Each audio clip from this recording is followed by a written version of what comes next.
And when I stopped consuming all the garbage, miraculously, Trina, how did you find Carnivore? oh, that's a really interesting story that I have, Dave. But first of all, I want to thank you for having me on your show and for doing all that you are to help humanity. Your testimonials on your show have helped so many people. I just know it, and I read the comments, and it's just incredible. So I just want to say that. But I'm going to go back to the beginning of 2020. Um, and that was a time when I started to question the global narrative surrounding the pandemic and the quality of healthcare and pharma and what have you, because I'd been on board with all of that up until that time. But it really changed my views on what healthcare meant to me. And I didn't start right away, but I started paying more attention to the the pharmaceuticals that were going into my body and why. Did I really need to have them? And it blossomed from there into discovering that I needed to do something about the foods that I was putting in my body. So the up until that time, yeah, I placed all my faith in the medical establishment and took no personal responsibility for my health.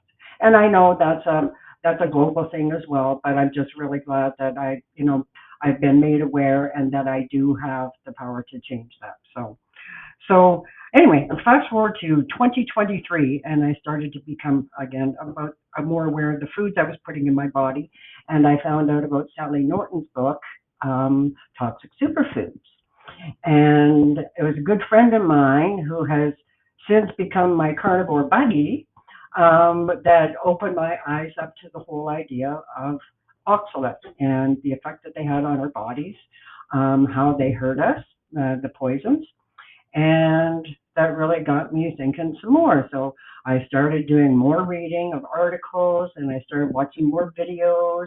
I was watching Ken Berry and Dr. Chafee and Steak and Butter Gal, and then somehow I stumbled upon you, and then I started watching yours, and it just went from there. And so by the beginning, the first day of 2024, I made a commitment to make a shift and I wanted to do what I could to start taking care of some of my underlying health issues that were not drastic, but they were bothering me. So um, I went. Oh yeah, when I found out that I could do self care, healing my body, and this journey with carnivore was not just about weight loss. It was just music to my ears. And so um, January 2024, I started low carb, and I'm under 50 carbs a day, and I did that basically for the first year, and with some wiggle room in there. I was extremely addicted to carbs, the sugar especially, and so that was a really tough one for me to finally let go of it. But anyway, I'm here today, and anyway, it was just probably about 3 weeks to a month ago that I decided to take out some more foods from my diet just to see what kind of a difference it would make for my body, and I've been pleasantly surprised. So anyway, then by the summer of 2024, I had some blood work done, and I got a call from my doctor to give me my results. And her exact words were, "Your blood results are pristine," is what she said, except for my LDL. Big surprise there. So we had a little conversation, and she explained to me that she thought it would be a good idea if I went on statins. And I said, "Well, thanks, doc, but I don't do medications." And I said, "Why would I? I'm feeling great." And her response was, well, a cardiologist would like to see you on statins, even though your risk of heart disease is very low. Well, that was enough for me anyway. And but she also suggested, after I told her that I was eating low carb, that she recommended that I do the Mediterranean diet. And I said, thank you again for the information, but I will pass on. I will continue doing what I'm doing, because my theory at that time, and has continued to be since then, is that our lives, or my life, is not about living till I'm 100. It is having the best quality of life that I can have today by doing my research and educating myself and adapting the stuff into my way of life, because I've tried all kinds of diets. I do Weight Watchers and the Beverly Hills diet and keto. I did the cabbage soup diet, and they were all just up and down and all over the place. And I never was able to maintain any sort of balance with my weight. And I since realizing too that for sure not with my blood sugar. Not that I was ever in danger of becoming a diabetic, but the highs and the lows were just incredible, and that's what I needed. So, so when I go back and I think, anyway, so on to, yes, so the health issues that I have had in my lifetime. I'm almost, I'll be 64 this summer, and the biggest health issues that I've had in my life were digestive and bowel issues, and that goes right back to childhood. And it was just um, so challenging over the decades, trying to deal with that, with all the different information coming at me about fiber and fruits and vegetables and all these things, and I need to incorporate this, and that's going to help me. And to the point where I'd actually been so reliant on over the counter medications to help me go to the bathroom, and it was just ridiculous. So anyway, that issue in itself has absolutely amazed me, because now that I am eating protein, animal protein, and good fats, I don't have any more issues with this at all. So, there were some things that were clinging in my mind, the old belief system, as I was going along, like I said last year. And I was hanging on to a couple of dates a day, because in my back of my mind, there was still the idea, well, it's fiber, it's still going to be good for me. And there were, probiotics, some sauerkraut and what have you. But eventually, and I was even doing some sort of keto cheesecakes, and realized that I still wasn't feeling optimal.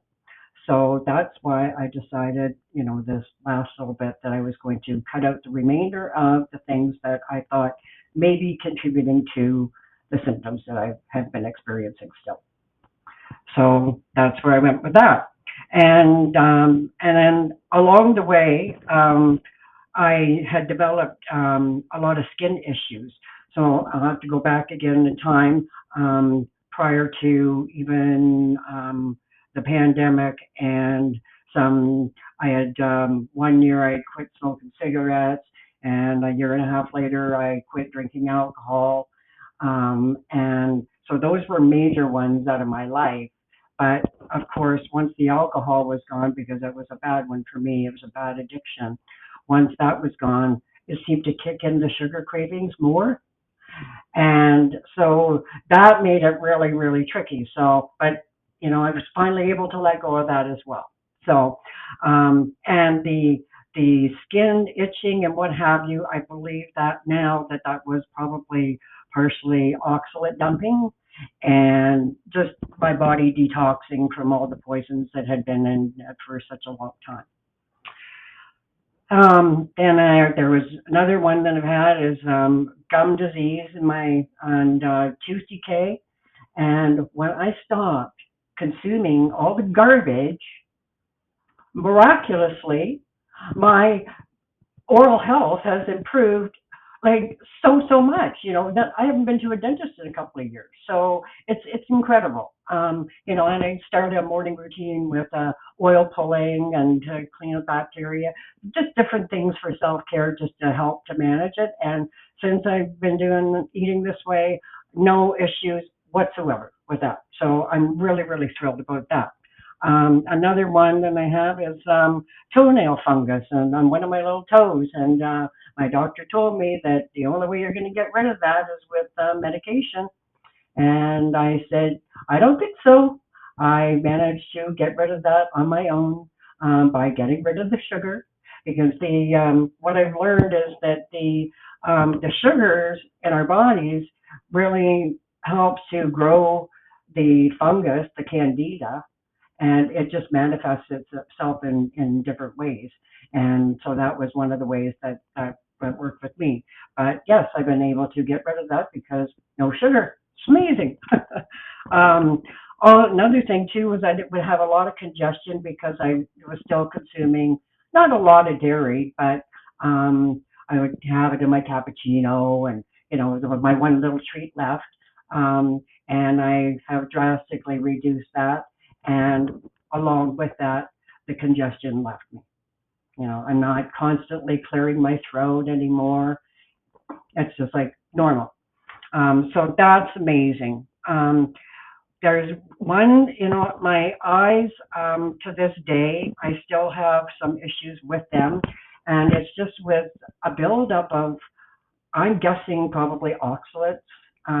So it hasn't completely cleared, but it's a minor one now. So, but onto some other things, I have arthritis, osteoarthritis, and just different areas that have caused me issues. But when I was working, I developed really bad arthritis in my thumb, to the point where they were ready to do surgery. I had to learn how to manage my pain with that. And again, once I got rid of the garbage in my diet, I couldn't believe it. I felt like a new person, just brand new.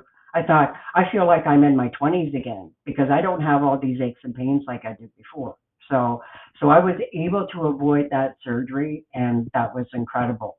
Another one that I have was thyroid, and that's could be a big story. Back 30 years ago, they found a lump on my thyroid, and they were trying to manage it all the years with medications. And then when I moved to where I live now, I got a new doctor, and they convinced me that it could be thyroid cancer, and that we had to get it looked at. And eventually, I consented to them taking half of my thyroid out, and if I knew then what I know now, I never would have allowed it to happen because I've learned so much about the thyroid since then that it's been for a lot of people, it's been a large lack of iodine in the diet that has caused the issues with the thyroid. And just different treatments that I'd had throughout this that I really, set me back with my thyroid. So that's one medication that I have to take for the rest of my life. And I thought, you know what? At my age, I know that people have a laundry list of medications that they're taking. So if I only need to take one, I'm pretty okay with that today. So I also had high blood pressure before, but that was they had me on two medications. But after I quit smoking and after I quit drinking, my blood pressure became normal, like that of a 20 something year old. And I was up, my blood pressure at one time was over the 200s. A lot of Mhm. these things that have improved, things like the arthritis, for example, did that start improving once you went low carb, or is that really just improved since you knocked out all the carbs? It had improved drastically by going low carb, but then the more I cut out of my diet, um, that was the game changer, definitely. Yeah. So, I was raised with dairy. I grew up on a farm. We had cows, and we had our own milk and what have you. So, that was a part of my life. But I've also always heard that line that, that humans are the only species that not only drink milk after weaning, but they drink it from a different species. And so that one always kind of stuck in my head. And I thought, well, maybe we shouldn't be having this, but if it doesn't hurt, and whatever. But yeah, so now it's like I have a half a cup of whole milk in my cappuccino in the morning, and that's it. I've drastically cut down on caffeine as well. So, it's been a real game changer for me. Yeah. That's Yeah. fantastic. And so how are you eating day to day? What's your menu like? Okay. Well, when I started, I was basically doing OMAD, because I was incorporating my little, keto desserts and what have you. So I was kind of topping up that way. But now that I have gone full carnivore, I need 2 meals a day. So I will mid to late morning, I'll have some eggs of some sort and bacon or sausage, and always bacon grease and lots of butter. And then I'm usually good until 5 o'clock or so, and that's when we have our supper. And it's whatever I decide on for meat for that night. It could be I could have just cooked up a whole pound of hamburger and I just eat it out of a bowl with butter, and it's absolutely lovely. And I'm able to get my beef locally, and it's grass fed and grass finished, which is amazing. And we get our eggs locally, and there's a dairy about an hour away where we can get butter, and then it's produced right there. So that's been really good as well. That's awesome.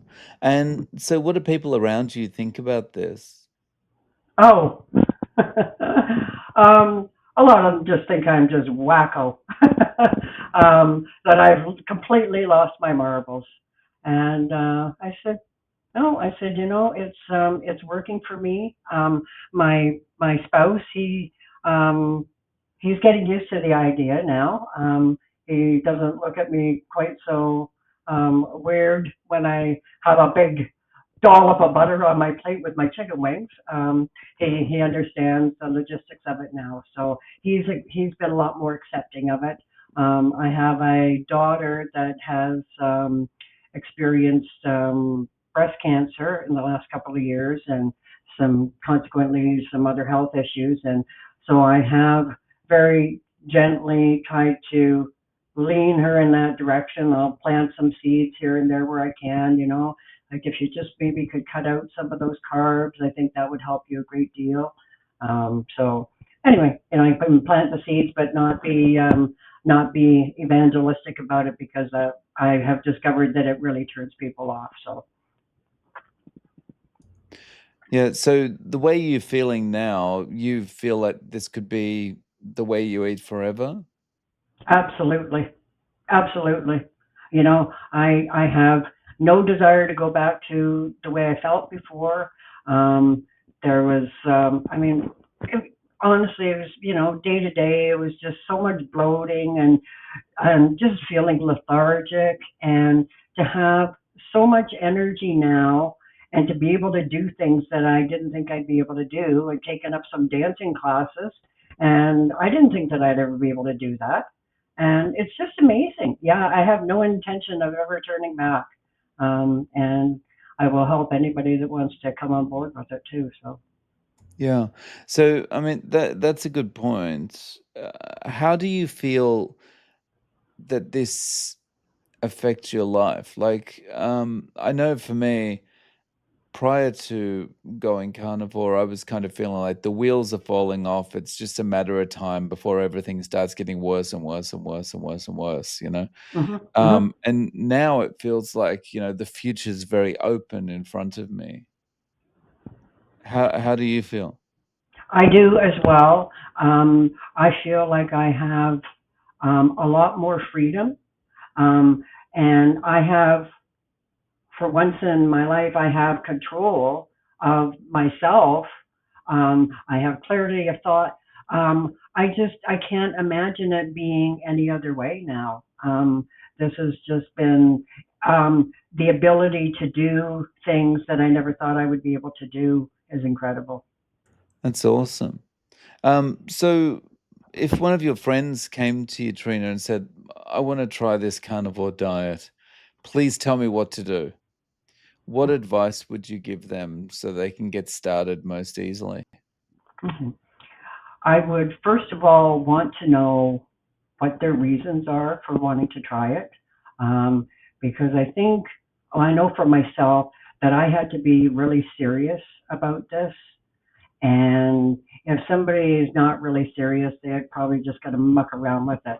So if somebody has, heart issues or diabetes or really a lot of pain, they're probably going to be more willing to embark on it. So if it was somebody that I knew that had diabetes or had been diagnosed with cancer, my first one would be to get rid of all of your carbs.